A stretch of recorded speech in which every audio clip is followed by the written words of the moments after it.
Hey guys, on this phase monitor video that I'm posting here, you got to be real careful. When you're working with 480 in there, that stuff will grab a hold of you and not let go. So that's why in the video I double check the power. I want to be safe. I've worked around enough things where I've seen things bypassed and things like that. So that's what I'm doing.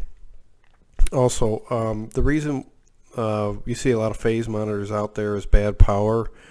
If you have a customer that's losing compressors or losing motors on a piece of equipment, usually it's like in a place, what I see in town, where the infrastructure on the electric is older.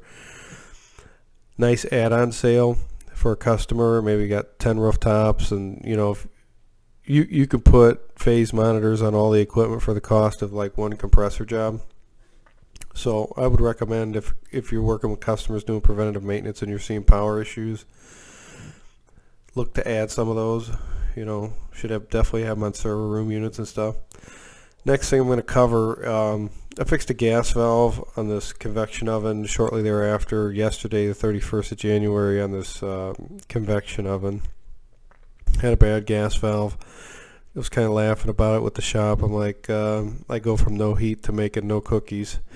And then I turn around and fix the pizza oven, which the service call would be no pizzas. I don't really work on the hot side, but ended up changing out the pilot valve for that, along with the pilot assembly. I mean, that stuff's basically just gas heat, so don't be scared. And they got diagrams in there, wiring diagrams. If you could troubleshoot a gas furnace, you could fix that stuff. One other thing I want to mention, Hoser HVAC. He's got a newer channel. He's got a lot of good content, especially when it comes to like the residential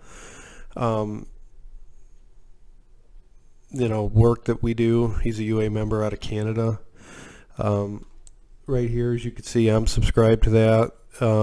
If you go over to his channels and you like some of his content, why not consider liking, subscribing to his channel. Nice guy, Corey. He could obviously, everybody that's on YouTube wants to help grow their channel, so I liked his videos. He's got a lot of good ones, and if you're kind of watching this one, he's got some more good content. So any comments just on my videos, put it down below. I appreciate you taking time to watch it, and have a good weekend, guys. First service call of the day, rooftop number 15. Not heating, not responding. This is what I found. Okay, so we've got a ICM 450 phase monitor installed with a flashing light. You got to hold that in for 5 seconds in order to clear the fault. We'll see if that works.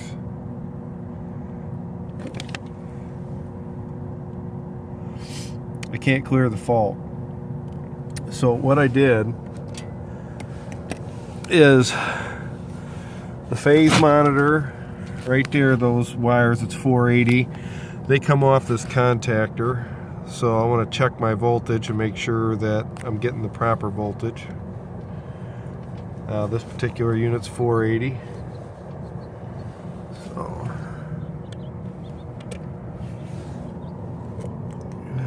480, 484,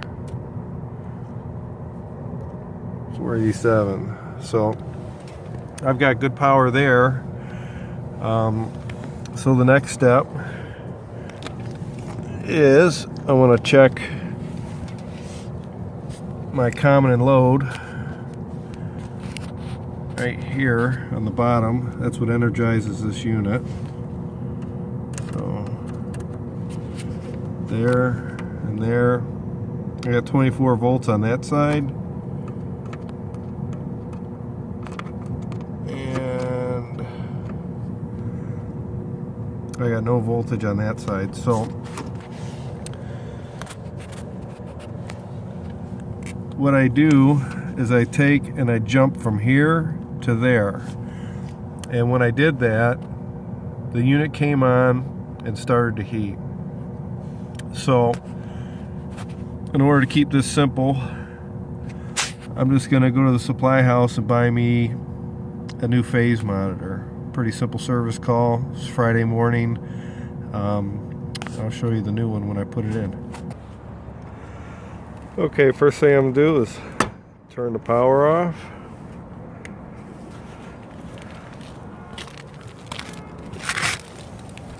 Got my new phase monitor there. So I'm going to go ahead and put it in. Alright, before I get started, I'm going to check my power.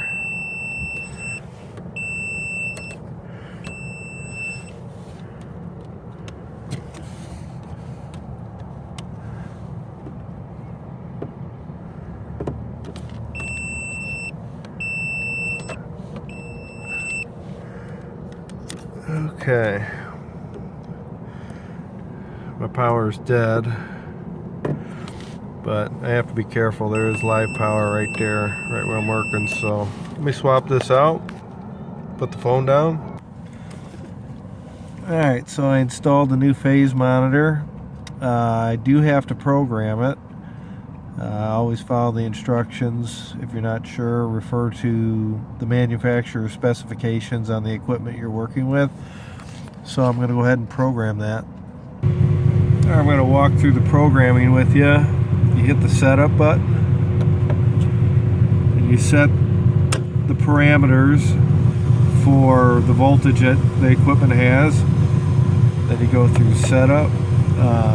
Delay on break, I want 4 minutes, which is what the instructions recommend.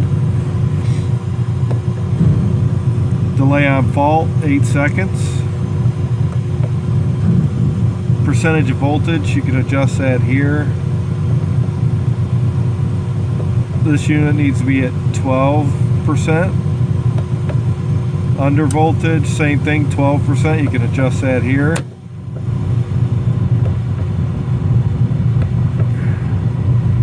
Keep going through setup. Phase unbalance, I got it set for 5%. And reset mode auto, and in this particular application, control mode off. Now all these instructions are in the manual that come with the ICM 450, and so I replaced it, and what you're hearing behind me is the heat coming on. So another repair. Okay, I just fixed this convection oven. It's for one of my accounts. I don't really work on kitchen stuff, hot side anyway. I do refrigeration, HVAC, but I got a couple videos where I worked on some chiller, triple duty valves for this school. I do the maintenance on the boilers, VRF systems, and the customer said, hey, can you work on my convection oven? And I mentioned it in the video I posted yesterday about home warranty work. The customer asked me to fix it.